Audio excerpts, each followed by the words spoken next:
பொங்கல் செய்ய போகிறோம். ஒரு பங்கு அரிசினா ஒரு பங்கு பைத்தம்பருப்பு போடணும். 1க்கு 3 தண்ணி ஊற்றி உப்பு, ஜீரகம், மிளகு ஒரு விசில் விட்டு இறக்கி வச்சுருங்க.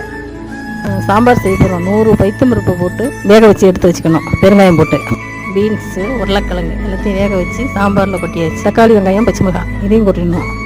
உப்பு போட்டு புளி கரைச்சி ஊற்றி கருவேப்பிலை, மல்லி போடணும். போட்டுட்டு கடுகு, காஞ்ச மிளகா தாளிக்கணும்.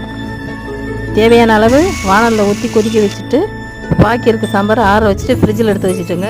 சின்ன கரண்டியால் இட்லி மாவு ஊற்றி பொங்க வச்சுட்டு இறக்கி வச்சுட்டுங்க சாம்பார். இது பொங்கலுக்கு தாளிக்கிறோம். டால்டா, நெய், எண்ணெய், மிளகு, ஜீரகம் தாளிச்சிட்டு கருவேப்பிலை, பச்சை மிளகாய், இஞ்சி தாளித்து பொங்கலில் போட்டு ஒரு கிளறி இறக்கவும். பொங்கல் ரெடி, சாம்பார் ரெடி, சட்னி தக்காளி சட்னி ரெடி. வாங்க சாப்பிட்லாம். ஓகே.